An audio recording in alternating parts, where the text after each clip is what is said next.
Hi friends, good morning. ఈరోజు పిల్లలు వెళ్ళినాక నా పనులు ఫ్రెండ్స్, అక్కడక్కడ బూజులు ఉంటే బూజులు అయితే దులిపేశాను.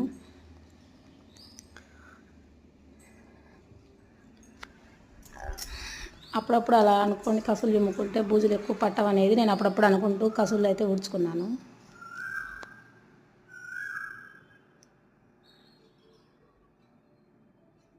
బూజులు దులిపినాక కిచెన్ అంతా అయితే క్లీన్ చేసేసుకొని గిన్నెలన్నీ లోపలైతే వేసేసాను.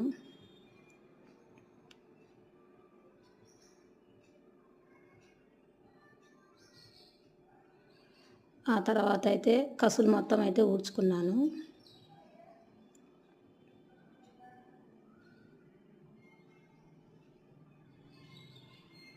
కసులు అయితే ఊడ్చి బండలు అయితే తుడుచుకొని స్నానం చేసి పూజ అయితే చేశానండి.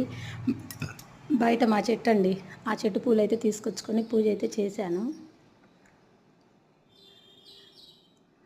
పూజ అయితే చేసి టిఫిన్ తిని నిన్న బియ్యం అయితే ఆరబోసాను ఫ్రెండ్స్, బియ్యపు రవ్వ కోసం. అవి ఆరలేదు, ఈరోజైతే ఆరిపోయాయి. మిక్సీ వేసి రవ్వ అయితే కూడా పట్టేసుకున్నాను. బియ్యపు రవ్వ బయట తెచ్చుకోకుండా మేము ఇంట్లోనే తయారు చేసుకుంటాము రవ్వ. అలా మిక్సీ జార్లో రవ్వ మొత్తం వేసుకున్నాక రవ్వ జల్లెడ ఉంటుంది కదండి, దాంతో అయితే జల్లించుకున్నాను.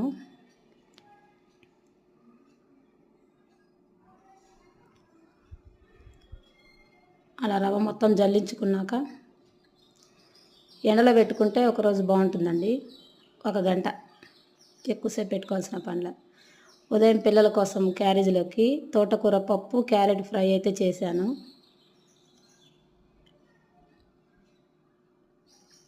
ఆ తర్వాత గిన్నెలు మొత్తం అయితే కడిగేసుకున్నాను.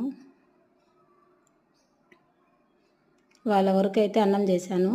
తర్వాత మా వరకు మళ్ళీ కొంచెం అయితే బియ్యం కడుగుతున్నాను. కడిగి అయితే పెట్టేసుకొని ఒక 1/2 అవర్ అయితే నాననిస్తాను బియ్యము. అంతలోకే రవ్వ పైన ఎండ ఉంటుంది, రవ్వ అయితే ఎండలో పెట్టుకున్నాను.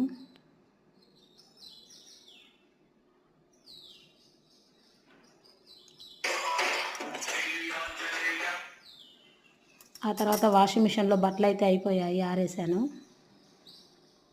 ఈరోజు పనులు అంతేనండి. Please like and comment, subscribe. Bye.